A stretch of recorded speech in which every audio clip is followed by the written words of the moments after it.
Programme.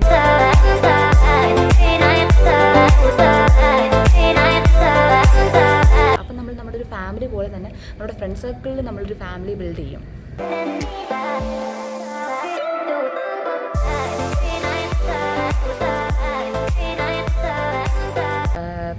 പഠിക്കാനുള്ളത് പിന്നെ ഞാൻ പറഞ്ഞിട്ടുണ്ടായിരുന്നു, ഒരു മാസം നമ്മൾ ഭയങ്കരമായിട്ട് കഷ്ടപ്പെട്ടിരുന്ന് പഠിക്കേണ്ടി വരും, കണ്ണിൽ നിന്ന് ചോര വരും എന്നൊക്കെ. അതിൻ്റെ പിന്നിലുള്ള വേറെ കാരണം എന്ന് വെച്ച് കഴിഞ്ഞാൽ ബാക്കിയുള്ള സമയത്ത് ഇത്തിരി ചില്ലായിട്ട് നടക്കുന്നതുകൊണ്ടാണ് നമുക്ക് അങ്ങനത്തെ ഒരു പണി കിട്ടുന്നത്. ഫംഗ്ഷനൊക്കെ വന്നു കഴിഞ്ഞാൽ ശരിക്കും അടാറൊരു പരിപാടിയായിരിക്കും അവിടെ. നമ്മൾ ഇത്രയും ഫ്രണ്ട്സും പാർട്ടിസിപ്പേറ്റ് ചെയ്യും, അവരിപ്പോൾ നമുക്ക് വേണ്ടിയിട്ട് ഡാൻസും കാര്യങ്ങളൊക്കെ. ഞാൻ അന്ന് നമ്മുടെ ഞങ്ങളുടെ ഒരു സീനിയർ ചേച്ചിയുടെ എൻഗേജ്മെൻറ്റിന് പോയപ്പോൾ നമ്മളുടെ പിള്ളേർ ഡാൻസ് ചെയ്ത വീഡിയോസൊക്കെ നിങ്ങൾക്ക് കാണിച്ചു തന്നിട്ടുണ്ടായിരുന്നല്ലോ. പറ്റുവാണെങ്കിൽ ഞാൻ സൈഡിലും കൂടെ കൊടുത്തേക്കാം.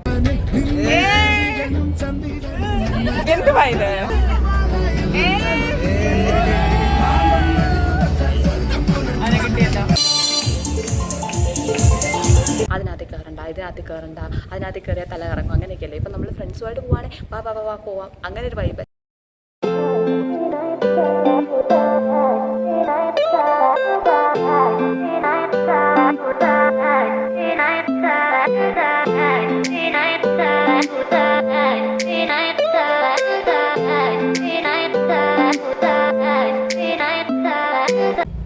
ഹലോ ഗൈസ്, അപ്പോൾ എല്ലാവരും എന്ത് പറയുന്നു? സുഖമായിട്ടിരിക്കുന്നു? ഞാനിവിടെ സുഖമായിട്ടിരിക്കുകയാണ്. ശരിക്കും പറഞ്ഞാലുണ്ടല്ലോ, ഞാൻ ഇന്നലെ ഒരു വീഡിയോ ചെയ്തിട്ടുണ്ടായിരുന്നു, ഡാർക്ക് സൈഡ് ഓഫ് MBBS. ശരിക്കും പറഞ്ഞാൽ ഒരു ബ്രൈറ്റ് സൈഡ് ഓഫ് MBBS വേറൊരു വീഡിയോ ചെയ്യാമെന്നുള്ളൊരു ഉദ്ദേശത്തിൽ തന്നെ ഞാൻ അപ്ലോഡ് ചെയ്തതാണ്. അത് ശരിക്കും എനിക്കെന്തോ 26 27 ലൈക്ക് കിട്ടിയ ഒരു കമൻറ്റായിരുന്നു. അതായത് MBBSൻ്റെ ശരിക്കുള്ള റിയാലിറ്റീസ് പറയുമോ ചേച്ചി, ഡാർക്ക് സൈഡ് പറയുമോ എന്നൊക്കെ ചോദിച്ചിട്ട്. ശരിക്കും പറഞ്ഞാൽ അത് അപ്ലോഡ് ചെയ്തതിന് ശേഷമാണ് ഒരാവശ്യം ഉണ്ടായിരുന്നില്ല എന്ന് തോന്നിയത്. നല്ല നെഗറ്റീവ് കമൻറ്റ്സ് ആണ് വന്നിട്ടുള്ളത്. എന്ന് വെച്ച് കഴിഞ്ഞാൽ നമ്മുടെ ചാനൽ നിങ്ങൾക്ക് അറിയാമല്ലോ, അങ്ങനെ അധികം നെഗറ്റീവ് കമൻറ്റ്സ് ഒന്നും വരാറില്ല. ഞാൻ ശരിക്കും ഒരു മോട്ടിവേഷൻ ബേസ് ചെയ്തിട്ടാണ് എപ്പോഴും വീഡിയോസ് ഇടുന്നത്. എനിക്ക് തോന്നുന്നതും ശരിക്കും എനിക്ക് തോന്നുന്നതായിട്ടുള്ള കാര്യങ്ങളാണ് ഞാൻ എപ്പോഴും പറയുന്നത്. ഒത്തിരി പേർക്ക് റിലേറ്റ് ചെയ്യാൻ പറ്റാറുണ്ടെന്നൊക്കെ നിങ്ങൾ തന്നെയാണ് എൻ്റെ അടുത്ത് പറയാറുള്ളത്. അപ്പോൾ ശരിക്കും പറഞ്ഞാൽ വിഷമം തോന്നിയെന്ന് ചോദിച്ചു കഴിഞ്ഞാൽ ചില കമൻസൊക്കെ കണ്ടപ്പോൾ വിഷമം തോന്നി. അതായത് കുറച്ച് ഞാൻ സെൽഫിൽ പഠിക്കുന്ന ഒരു രീതിയിൽ കമൻസ് വന്നിട്ടുണ്ട്. എന്തായാലും എനിക്കറിയാം, ഇപ്പം ഞാൻ ഈ ഒരു യൂട്യൂബ് ചാനൽ തുടങ്ങിയപ്പോൾ തന്നെ എനിക്ക് എൻ്റെ നീഡ് സ്റ്റോറി പോലും പറയാനൊരു കോൺഫിഡൻസ് ഇല്ലാതിരുന്നു. അതുകൊണ്ടാണ് ഞാൻ സെൽഫിൽ പഠിക്കുന്ന ഒരാളാണ്. അപ്പോൾ പൈസ കൊടുത്ത് പഠിക്കുന്നു എന്നുള്ളൊരു ടാഗ് ഇത് വരുമെന്ന് എനിക്കറിയാം. പക്ഷെ അത് ഞാൻ അക്സെപ്റ്റ് ചെയ്യുന്നു. കാരണം എന്ന് വെച്ച് കഴിഞ്ഞാൽ അങ്ങനെ തന്നെ ആണല്ലോ. പിന്നീട് അങ്ങനെ പറയുന്നവരോട്, അതായത് പൈസ പലർക്കും ഒരു കമൻറ്റ് എനിക്ക് എത്ര ഫീലായി. അതായത് നിനക്ക് പൈസ ഉള്ളത് കൊണ്ടാണ് നീ ഡോക്ടറായത്, അങ്ങനത്തെയൊക്കെ ഉള്ള പൈസ ഇല്ലാത്ത, അതായത് ഇതിനെക്കാട്ടിലും മാർക്ക് മേടിച്ചിട്ട് പൈസ ഇല്ലാത്തതുകൊണ്ട് ഡോക്ടർ ആവാൻ പറ്റാതെ പോയി ഒത്തിരി ആളുകളുണ്ട്. പൈസ ഇല്ലെങ്കിലും ഞാൻ ഒരു പക്ഷേ എന്നല്ല, ഞാൻ ഉറപ്പായിട്ടും ഡോക്ടർ ആവുമായിരുന്നു. കാരണം ഡോക്ടർ എന്ന് പറയുന്നത് എൻ്റെ ശരിക്കും പറഞ്ഞാൽ ഒരു പാഷനാണ്, എൻ്റെ ഒരു ലൈഫാണ്. ഞാൻ ഇതില്ലായിരുന്നെങ്കിലും ഇപ്പോൾ എനിക്ക് ഫസ്റ്റ് അലോട്ട്മെൻറ്റ് കിട്ടിയത് കോട്ടയം ഡെൻ്റൽ കോളേജിൽ ഗവൺമെൻറ്റിൽ ഒരു BDS സീറ്റാണ്. ഞാൻ ഉറപ്പായിട്ടും അവിടെ പഠിക്കുമായിരുന്നു. അവിടെ ആകുമ്പോൾ സാധാ എല്ലാവരും കൊടുക്കുന്ന പൈസ കൊടുത്താൽ പോരായിരുന്നു. പിന്നെ അത്രത്തോളം MBBS ആഗ്രഹിച്ചത് കൊണ്ടാണ് എൻ്റെ പേരൻസ് എനിക്ക് ഇങ്ങനെ ഒരു ഇത് ഉണ്ടാക്കി തന്നത്. മൂപ്പപ്പിലാണ് ഞാൻ ആദ്യമായിട്ട് സെൽഫ് MBBSന് അഡ്മിഷൻ കൊടുക്കുന്നത്. അപ്പോൾ അങ്ങനെ കുഴപ്പമില്ല എന്ന് പറഞ്ഞാലും കേൾക്കേണ്ട ആൾ തന്നെയാണല്ലോ, സീനൊന്നുമില്ല. പിന്നെ വേറെ കുറേ പേര് ദൈവം നിനക്ക് തന്നിട്ട് നിനക്ക് അതിനകത്തൊരു വിലയുമില്ല അങ്ങനെയൊക്കെ പറഞ്ഞിട്ടുണ്ടായിരുന്നു. അങ്ങനെയൊക്കെ പറയേണ്ട കാര്യം എന്താ? ദൈവം അങ്ങനൊരു സംഭവം തന്നതിന് എനിക്ക് വിലയില്ലെന്ന് നിങ്ങളങ്ങ് പറഞ്ഞാൽ മതിയോ? നിങ്ങൾ എന്നെ അങ്ങ് ജഡ്ജ് ചെയ്താൽ മതിയോ? അത്രത്തോളം അങ്ങനൊരു ഭാഗ്യം തന്നതിൽ ദൈവത്തോട് അത്രത്തോളം കടപ്പെട്ടിരിക്കുന്ന ഒരാളാണ്. ശരിക്കും പറഞ്ഞാൽ ഞാൻ പ്രാർത്ഥിച്ച് എരന്ന് വാങ്ങിച്ചതായിട്ട് തന്നെ ഞാൻ അതിനെ കാണുന്നുള്ളൂ. ഞാൻ അത്രത്തോളം ആഗ്രഹിച്ച്, ഞാൻ അത്രത്തോളം എന്നെക്കൊണ്ട് പറ്റുന്ന രീതിയിൽ എഫേർട്ട് ഇട്ട് ഞാൻ എൻ്റെ സ്വന്തമായിട്ടുള്ള രീതിയിലാണ് പഠിച്ചത്. ഒരു കൊല്ലം ഞാൻ ബ്രില്യൻറ്റിൽ പോയി റിപ്പീറ്റ് ചെയ്തു, എനിക്ക് കിട്ടിയില്ല. പിന്നെ ബാക്കി ഒരു കൊല്ലം എന്ന് പറഞ്ഞാൽ എൻ്റെ സ്വന്തം എഫേർട്ട്സാണ്. ഞാൻ ആരെയും ബുദ്ധിമുട്ടിക്കാൻ പോയില്ല. ഞാൻ വേറൊരു കോഴ്സിന് ജോയിൻ ചെയ്തിട്ട് അതിൻ്റെ കൂടെ ഞാൻ പഠിച്ച് പ്രാർത്ഥിച്ച് എരന്ന് നേടിയ ഒരു സീറ്റാണ് കേട്ടോ. അപ്പോൾ അങ്ങനെയൊന്നും പറയാനായിട്ട് ഞാൻ ദൈവത്തോട് എത്രത്തോളം കടപ്പെട്ടിരിക്കുന്നു എന്നൊന്നും പറയാൻ നിങ്ങൾ ആരുമല്ല കേട്ടോ. ശരിക്കും എനിക്ക് അത്രത്തോളം ഫീൽ ആയതുകൊണ്ട് ഞാൻ പറഞ്ഞതാണ്. അപ്പോൾ അങ്ങനെ പിന്നെ ഞാൻ ഇന്നലത്തെ വീഡിയോയിൽ പറഞ്ഞതെല്ലാം ശരിക്കും പറഞ്ഞാൽ ഉള്ള കാര്യങ്ങളൊക്കെയാണ്. എന്ന് വെച്ചാൽ അത് മാത്രമാണ് എന്നല്ല കേട്ടോ. അപ്പോൾ അങ്ങനെ ഇത് ശരിക്കും പറഞ്ഞാൽ ഒരു റിയാക്ടിങ് ടു കമൻസ് ആയി പോയെന്ന് എനിക്കറിയത്തില്ല. ഇന്നലെ പറഞ്ഞ ഡാർക്ക് സൈഡിനെ പോലും കടത്തി വെട്ടുന്നൊരു ബ്രൈറ്റ് സൈഡ് MBBSനുണ്ട്. ശരിക്കും പറഞ്ഞാലുണ്ടല്ലോ, നമുക്ക് ഇപ്പോൾ സൊസൈറ്റിയിൽ ഇത്രയും റെസ്പെക്റ്റ് ഉള്ളൊരു പ്രൊഫഷൻ വേറെ ഇല്ല. എന്ന് വെച്ച് കഴിഞ്ഞാൽ നമ്മളൊരു ലൈഫ് സേവേഴ്സ് അല്ലേ നമ്മൾ. ഇപ്പോൾ നമ്മുടെ ക്ലാസ്സിലൊക്കെ ടീച്ചേഴ്സ് വന്ന് പഠിപ്പിക്കുകയാണെങ്കിലും ഞങ്ങളുടെ ഓരോ ടീച്ചേഴ്സും ഇങ്ങനെ അവർ ഓരോ സ്റ്റോറീസും പറയാറുണ്ട്. അതായത് ചില കേസ് അവർ പോലും വിചാരിച്ചിട്ടുണ്ടാവില്ല നമുക്ക് അവരെ ഒന്ന് സേവ് ചെയ്യാൻ പറ്റുമെന്ന്. അല്ലെങ്കിൽ ചിലപ്പോൾ അവർക്ക് ആ ഒരു സർജറി കൊണ്ട് വേറെ എന്തെങ്കിലുമൊക്കെ ഒരു ഡിഫോമിറ്റീസ് വരാം. പക്ഷെ അതുപോലും ചിലപ്പോൾ ആ ഒരു ദൈവത്തിൻ്റെ ഒരു ആ ഒരു കാരുണ്യം ഉള്ളത് കൊണ്ടും നമ്മുടെ ആ ഒരു സമയത്ത് നമ്മളുടെ ആ ഒരു കഴിവ് കൊണ്ടും നമുക്ക് എത്രയോ ലൈഫ് നമുക്ക് സേവ് ചെയ്യാൻ പറ്റും. അവരൊക്കെ തിരിച്ച് അതിനെ പറ്റിയിട്ട് നമ്മളോട് വന്ന് പറയുമ്പോൾ നമുക്ക് വരുന്ന ആ ഒരു സന്തോഷം. ഇപ്പോൾ എവിടെ ചെന്നാലും ഇപ്പോൾ ഞാനെങ്ങനെ ആണെങ്കിൽ ഇപ്പോൾ MBBS സീറ്റ് കിട്ടുന്നതിന് മുന്നേയൊക്കെ അത്ര വലിയ ഒരാളൊന്നും അല്ലായിരുന്നു. ഇപ്പോൾ ശരിക്കും പറഞ്ഞാൽ ഏതൊരു കല്യാണത്തിന് പോയാലും ഏതൊരു ഫംഗ്ഷന് പോയി കഴിഞ്ഞാൽ ആളുകൾക്കൊക്കെ ഭയങ്കര റെസ്പെക്റ്റാണ്. ഞാനെന്ന് പറയുന്ന ആളിപ്പോഴും MBBS പഠിച്ചുകൊണ്ടിരിക്കുന്ന ഒരാളാണ്, ഡോക്ടറായിട്ടുള്ള ഒരാളല്ല. എന്നിട്ട് പോലും ചില ആളുകൾക്കൊക്കെ എന്തൊരു സന്തോഷവും സ്നേഹമാണെന്നറിയോ നമ്മളെയൊക്കെ കാണുമ്പോൾ. അത് ശരിക്കും നമുക്ക് ഒരു ഭയങ്കരമായിട്ടൊരു സന്തോഷം തരുന്നൊരു കാര്യമാണ്. ഇവിടെ ഒരു അക്സെപ്റ്റൻസ് ഒക്കെ ഉള്ളൊരു ഫീൽഡാണ്. പിന്നെ വേറെ പറയാനായിട്ടെന്ന് വെച്ച് കഴിഞ്ഞാൽ വേറെ ചുമ്മാ നമ്മുടെ ലെവലിൽ ഇറങ്ങിയിട്ട് ഇപ്പോൾ വലിയ വലിയ കാര്യങ്ങളല്ലേ, നമ്മുടെ പിള്ളേരുടെ ലെവലിൽ ഇറങ്ങി പറയാനാണെങ്കിൽ ഞാനൊരു ലൈഫിൽ ആദ്യമായിട്ടൊരു DJ, അതായത് ഇപ്പം നമ്മളിപ്പോൾ വീട്ടിലെന്ന് പറയുമ്പോഴത്തേക്ക് ഇപ്പോൾ ഉത്സവത്തിനൊക്കെ പോകുമ്പോഴാണ് ഞാൻ ശരിക്കും പറഞ്ഞാൽ അതൊരു DJ എന്നൊക്കെ പറയാൻ പറ്റും. ഉത്സവപ്പറമ്പിലൊക്കെ പോയി തുള്ളുന്ന കാര്യം നിങ്ങളൊന്ന് ആലോചിച്ച് നോക്കി. എൻ്റെ ലൈഫിൽ ഞാൻ ആദ്യമായിട്ടൊരു DJ ഒക്കെ എക്സ്പീരിയൻസ് ചെയ്തത് ഇവിടെ വെച്ചിട്ടല്ല, കോട്ടയം ഡെൻ്റൽ കോളേജിൽ വെച്ചിട്ടാണ്. ശരിക്കും പറഞ്ഞാൽ നമുക്ക് സെൽഫിനെക്കാട്ടിൽ ഒത്തിരി പ്രോഗ്രാംസ് ഉള്ളത് ഗവൺമെൻറ് കോളേജിൽ തന്നെയാണ് കേട്ടോ. സീൻ പ്രോഗ്രാംസ്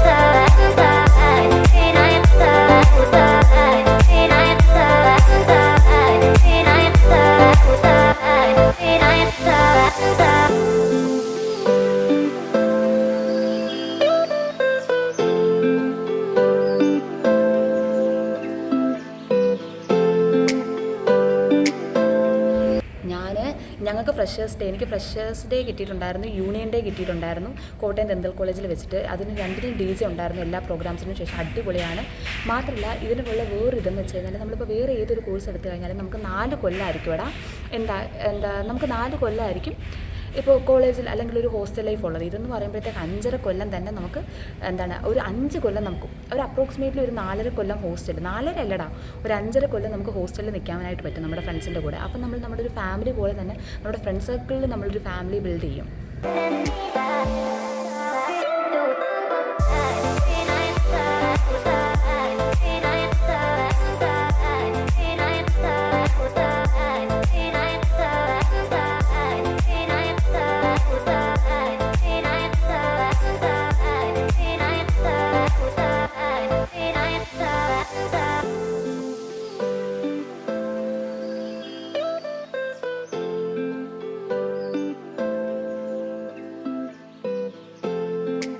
മനസ്സിലായോ? അത് ശരിക്കും പറഞ്ഞാൽ വേറെ എക്സ്പീരിയൻസ് തന്നെയാണ്. നമ്മളൊരു ഫാമിലി പോലെ ഒരു 5.5 കൊല്ലം അടുപ്പിച്ചൊരു ഫ്രണ്ട്സിനെ കിട്ടുക. അവരെന്ന് പറയുന്നത് നമ്മുടെ ലൈഫ് ലോങ് ആയിട്ടുള്ളൊരു ഫ്രണ്ട്ഷിപ്പായിരിക്കും നമുക്ക് ഇവിടെ നിന്ന് കിട്ടുന്നതെന്ന് വെച്ച് കഴിഞ്ഞാൽ.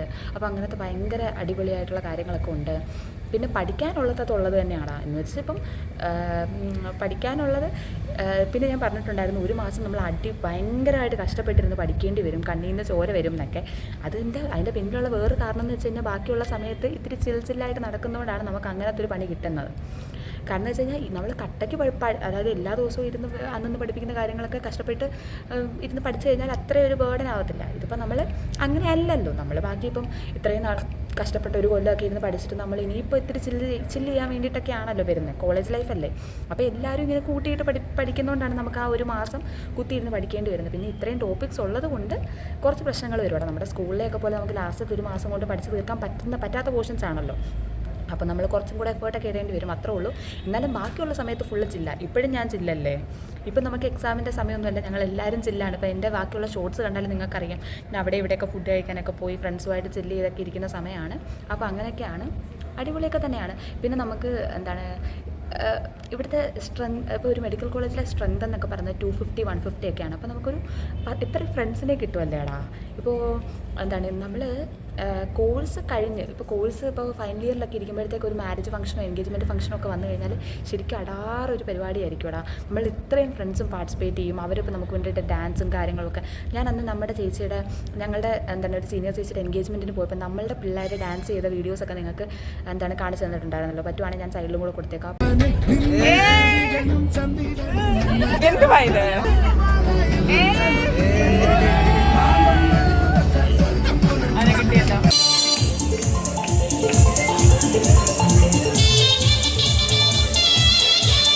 ചില്ലായിട്ടുള്ള കാര്യങ്ങളാണ്. നമുക്ക് അത്രയും വലിയൊരു ഫ്രണ്ട് സർക്കിളിനെ കിട്ടുകയാണ്.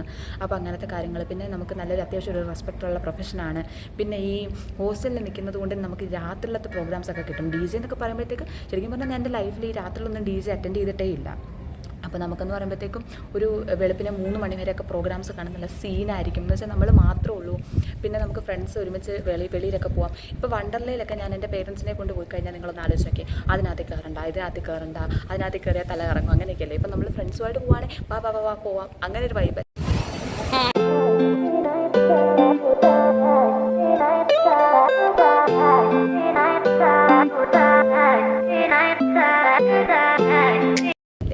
അപ്പോൾ അങ്ങനെയൊക്കെ ഉണ്ട്. അപ്പോൾ അങ്ങനെയൊക്കെ എടാ നമ്മൾ അതൊക്കെ ഉള്ളൂ. പിന്നെ വേറെ ഞാൻ എന്താണ് പറഞ്ഞതെന്ന് വെച്ച് കഴിഞ്ഞാൽ ഇന്നലെ ഡാർക്ക് സൈഡ് ഇപ്പം ഏതൊരു കോയിനാണെങ്കിലും ഒരു നല്ലൊരു സൈഡും ഒരു 2 സൈഡ് ഉണ്ടല്ലോടാ. ഇന്നലെ പറഞ്ഞ വേറൊരു സൈഡാണ്, വേറൊരു രീതിയിൽ ഇന്ന് പറയുന്ന അങ്ങനെ തന്നെയായിരുന്നു ഞാൻ ചിന്തിച്ചിരുന്നത്. അപ്പോൾ വേറെ രീതി പറയുകയാണെങ്കിൽ ഞാൻ പറഞ്ഞില്ലേ, നമ്മൾ സെറ്റിലാകാൻ കുറച്ച് തോന്നിയ സമയം എടുക്കും. നമ്മളെന്തായാലും വേറൊരു ചിലപ്പം ഇത്രയും നേരത്തെ സെറ്റിൽ ചെയ്യുന്ന ആ ഒരു പ്രൊഫഷനുള്ള വില ആയിരിക്കത്തില്ല ഈ ഒരു പ്രൊഫഷനുള്ളത്. അപ്പോൾ അതിനനുസരിച്ച് നമുക്ക് ഇപ്പോൾ ഏത് ജോലിക്കാണെങ്കിലും നമ്മൾ കഷ്ടപ്പെടണം. അതൊക്കെ ഞാൻ അക്സെപ്റ്റ് ചെയ്യുന്ന കേട്ടോ. ഇന്നലെ എനിക്ക് പറഞ്ഞതിൽ ഒന്നെങ്കിൽ ഞാൻ പറഞ്ഞതിലോ അല്ലെങ്കിൽ നിങ്ങൾ മനസ്സിലാക്കിയതിലോ ഉള്ള മിസ്റ്റേക്സ് ആണ്. അപ്പോൾ അങ്ങനെ പിന്നെ വേറൊരു ഇതെന്ന് വെച്ച് കഴിഞ്ഞാൽ നമുക്ക് HS ആകുമ്പോൾ മുതൽ നമുക്ക് ഏൺ ചെയ്യാൻ പറ്റുമടാ. പിന്നെ എന്താണ് അങ്ങനെ ഇപ്പം HS ആകുമ്പോൾ മുതൽ നമുക്ക് ഏൺ ചെയ്യാൻ പറ്റും. പിന്നെ PG എൻട്രൻസിനൊക്കെ അത്യാവശ്യം കുറച്ച് ഫീസൊക്കെ ഉണ്ട്. അതൊക്കെ നമുക്ക് വേണമെങ്കിൽ നമ്മൾ HS ആവുന്ന സമയത്ത് സേവ് ചെയ്യുന്ന പൈസ കൊണ്ട് തന്നെ നമുക്ക് സ്വന്തമായിട്ട് അടയ്ക്കാവുന്നതേ ഉള്ളൂ. പിന്നെ നമ്മളൊരു PG എൻട്രൻസ് ഒക്കെ എഴുതി ഒരു PGക്ക് ഒരു സീറ്റ് കിട്ടിക്കഴിഞ്ഞാൽ അത്യാവശ്യം നല്ല രീതിയിൽ സാലറി ഉണ്ട്. സാലറിയുടെ രീതിയിലാണെങ്കിൽ ഒരു 50 to 60 സാലറി ഉണ്ട്, അതായത് സ്റ്റൈഫൻഡ് ഉണ്ട് നമുക്ക് 2 കൊല്ലം, അല്ലെങ്കിൽ നമ്മൾ എടുക്കുന്ന സ്പെഷ്യാലിറ്റി പോലെ. അപ്പോൾ അങ്ങനെയൊക്കെ ഉണ്ട്. പിന്നെ PG കഴിഞ്ഞിട്ട് ഒരു ഹോസ്പിറ്റലിൽ കയറിയാൽ അതിനനുസരിച്ചുള്ള സാലറിയും കാര്യങ്ങളും ഒക്കെ ഉണ്ട്. സൊസൈറ്റിയിൽ നല്ല റെസ്പെക്റ്റുള്ള പ്രൊഫഷനൊക്കെയാണ്. പിന്നെ ലൈഫ് സെറ്റൊക്കെ തന്നെയാടാ.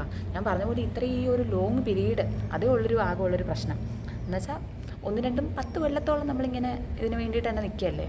പക്ഷെ അതിനനുസരിച്ചുള്ളൊരു ഇതൊക്കെ തന്നെ നമുക്ക് കിട്ടുന്നൊക്കെ ഉണ്ട് കേട്ടോ. ഇപ്പോൾ പറഞ്ഞു കഴിഞ്ഞാൽ ചേച്ചി ഇന്നലെ ഇതൊന്നും അല്ലല്ലോ ചേച്ചി ഇന്നലെ പറഞ്ഞേ എന്ന് വേണമെങ്കിൽ പറയാം. അപ്പോൾ അതിനോട് പറയുകയാണെങ്കിൽ അതും ഇതിൻ്റെ കൂടെ ഉണ്ടെന്ന് നിങ്ങളങ്ങ് മനസ്സിലാക്കിയാൽ മതി. PG എൻട്രൻസ് അത്യാവശ്യം പാടാണ്, സീറ്റ് കിട്ടാൻ പാടാണ്. അത് കഴിഞ്ഞ് നമ്മൾ പിന്നെ ഒരു ഗവൺമെൻറ് ടെസ്റ്റൊക്കെ എഴുതിയെടുക്കണം നമ്മുടെ ലൈഫ് ഒന്ന് സെറ്റ് ആക്കണമെങ്കിൽ. പ്രൈവറ്റ് ഹോസ്പിറ്റലിലാണെങ്കിലും ഇപ്പോൾ അത്യാവശ്യം കുറച്ച് ഡോക്ടേഴ്സൊക്കെ ഉള്ളതുകൊണ്ട് കുറച്ച് കോമ്പറ്റീഷൻസ് ഒക്കെ ഉണ്ട്. പക്ഷേ എവിടെയായാലും നമ്മൾ നന്നായിട്ട് പഠിക്കുന്നതിനെ ഡിപ്പെൻഡ് ചെയ്യത്തില്ലേടാ. എവിടെയായാലും നമ്മൾ നല്ല രീതിയിൽ പഠിച്ച് വന്നാലല്ലേ നമുക്ക് ജോലിയോ ആയാലും കാര്യങ്ങളായാലും ഒക്കെ ഉള്ളൂ. അപ്പോൾ അതിനെ ആ ഒരു സെൻസിൽ കണ്ടാൽ മതി. ഇന്നലെ ഞാനും അത്രയൊക്കെ തന്നെ ഉദ്ദേശിച്ചിട്ടുള്ളൂ. അപ്പോൾ അങ്ങനെ അപ്പോൾ നമ്മുടെ DJ നൈറ്റിൻ്റെ ശരിക്കും കോളേജ് ലൈഫ് നല്ല ലൈഫാണ്. നമുക്ക് ശരിക്കും പറഞ്ഞാൽ ഈ ഫീൽഡ് ഇതായതുകൊണ്ട് ഇപ്പോൾ ഏതൊരു കോളേജിലാണെങ്കിലും ഇപ്പം മെയിൽ ഫീമെയിൽ അങ്ങനെ ഒരു ഡിസ്ക്രിമിനേഷനും കാര്യങ്ങളൊക്കെ ഇല്ല. നമുക്ക് ഇവിടെ നിന്ന്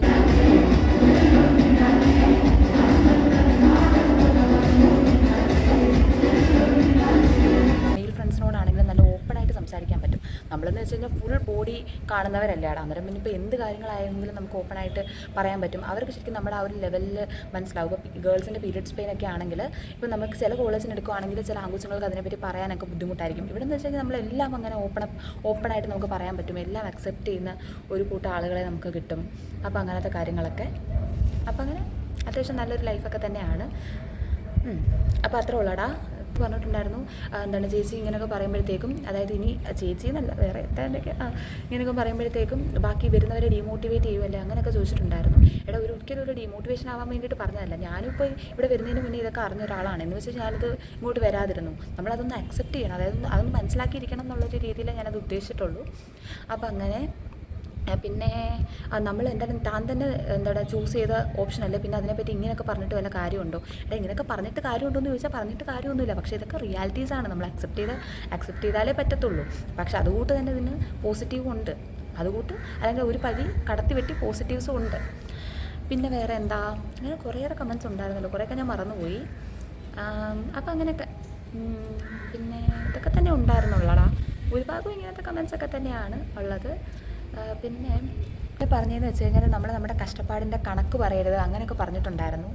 ഞാൻ കണക്ക് പറഞ്ഞതായിട്ട് നിങ്ങൾക്ക് തോന്നിയോ? ശരിക്കും പറഞ്ഞാൽ ആ ഒരു കഷ്ടപ്പാടുകൾ നമ്മൾ ആ ഒരു ഡോക്ടർ എന്ന് പറയുന്നത് നമ്മുടെ ആ ഒരു എയിമിലേക്ക് എത്തുമ്പോഴത്തേക്ക് ഈ കഷ്ടപ്പാട് നമുക്ക് എല്ലാവരും ഇപ്പോൾ നീറ്റിന് പഠിച്ചതൊക്കെ നിങ്ങൾക്ക് പഠിക്കുന്ന സമയത്ത് നമുക്ക് കഷ്ടപ്പാടുകൾ തന്നെയാണ്. പക്ഷെ ഒരു ഡോക്ടർ എന്ന് പറയുന്ന ഒരു ലക്ഷ്യത്തിൽ അല്ലെങ്കിൽ ഒരു MBBS സീറ്റ് കിട്ടിയിട്ട് നിങ്ങൾക്ക് തിരിഞ്ഞു നോക്കുമ്പോൾ അതൊക്കെ ഭയങ്കര നല്ല നല്ല മെമ്മറീസാണ്.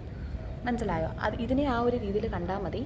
അപ്പോൾ അങ്ങനെയൊക്കെ പിന്നെ കുറച്ച് പേര് നമ്മൾ എന്ത് പോസിറ്റീവായിട്ട് പറഞ്ഞാലും അതിൽ നെഗറ്റീവ്സ് മാത്രം കണ്ടെത്തുന്നവരാണല്ലോ. അപ്പോൾ നമ്മൾ അങ്ങനെയുള്ളവരെ മൈൻഡ് ചെയ്ത് കഴിഞ്ഞാൽ ഇതുപോലൊരു സോഷ്യൽ മീഡിയ പ്ലാറ്റ്ഫോമിൽ പിടിച്ച് നിൽക്കാനൊന്നും പറ്റത്തൊന്നുമില്ല. അപ്പോൾ അതിനൊക്കെ ഞാൻ ആ ഒരു സെൻസിലേ എടുക്കുന്നുള്ളൂ. അപ്പോൾ ശരിയടാ. പക്ഷേ ഇതിലും എനിക്ക് ഒത്തിരി സന്തോഷം തോന്നിയത്, ഇതിലും നല്ല നല്ല ഒത്തിരി പോസിറ്റീവ് കമൻറ്റ്സ് ഇട്ടവരുണ്ട്, എൻ്റെ കൂടെ നിന്നവരുണ്ട്. ശരിക്കും പറഞ്ഞാൽ നമ്മളെ സ്നേഹിക്കുന്ന ഒത്തിരി പേരുണ്ടെന്ന് ഒത്തിരി പേര് ഉണ്ട് എന്നറിയുന്നതിൽ വളരെ സന്തോഷം. കുറച്ച് പേര് ആ ഒരു വീഡിയോ മാത്രം കണ്ടിട്ട് എന്നെ ജഡ്ജ് ചെയ്തവരാണ്. ഞാൻ എങ്ങനെയാണെന്ന് നിങ്ങൾക്കല്ലേടാ കൂടുതലും അറിയാവുന്നത്. ഞാൻ എപ്പോഴും ഏതെങ്കിലും ഒരു കോഴ്സ് എടുത്തു പോലും നിങ്ങൾക്ക് ഇത് നേടാൻ പറ്റും എന്നുള്ള രീതിയിൽ ഞാൻ നിങ്ങളെ എപ്പോഴും മോട്ടിവേറ്റ് ചെയ്തുകൊണ്ടിരിക്കുന്ന ഒരാളാണ്. MBBS ഏജും തമ്മിൽ യാതൊരുവിധ ബന്ധവും ഇല്ലെന്ന് എപ്പോഴും പറയുന്ന ഒരാളാണ്. പക്ഷേ ഇങ്ങനെയുള്ള പ്രശ്നങ്ങളും കൂടെ ഉണ്ട് എന്ന് നിങ്ങൾ അറിയാൻ വേണ്ടിയിട്ടാണ് ഞാൻ പറഞ്ഞത്. ഞാൻ അന്ന് MBBS ആൻഡ് ഏജ് തമ്മിലൊരു ബന്ധമില്ല എന്ന് പറയുന്ന ഒരു വീഡിയോയുടെ അടിയിൽ ഒരു കമൻറ്റ് വന്നിട്ടുണ്ടായിരുന്നു. വേണമെങ്കിൽ ആ ഒരു കമൻറ്റ് ഞാൻ സൈഡിലായിട്ട് പിൻ ചെയ്തിടാം. അതെന്ന് പറയുന്നത്, ഞാൻ പറഞ്ഞില്ലേ, ഇപ്പോൾ എനിക്കാണെങ്കിൽ ഇതിൻ്റെ ഒരു റിയാലിറ്റീസ് ഒക്കെ മനസ്സിലാവണമെങ്കിൽ ഞാൻ MBBS ഒക്കെ ഗ്രാജുവേറ്റ് ആയിട്ട് നമ്മൾ പബ്ലിക്കിലേക്ക് ഇറങ്ങണം. അതുപോലെ പബ്ലിക്കിലേക്ക് ഇറങ്ങി ഒരു ഡോക്ടർ പറഞ്ഞ വേർഡ്സാണത്. അത് ഞാൻ വേണമെങ്കിൽ ഇവിടെ നിന്ന് കോട്ട് ചെയ്തിടാം. അപ്പോൾ അത്രയൊക്കെ ഉള്ളടാ. അപ്പോൾ ശരിയടാ, ടാറ്റാ.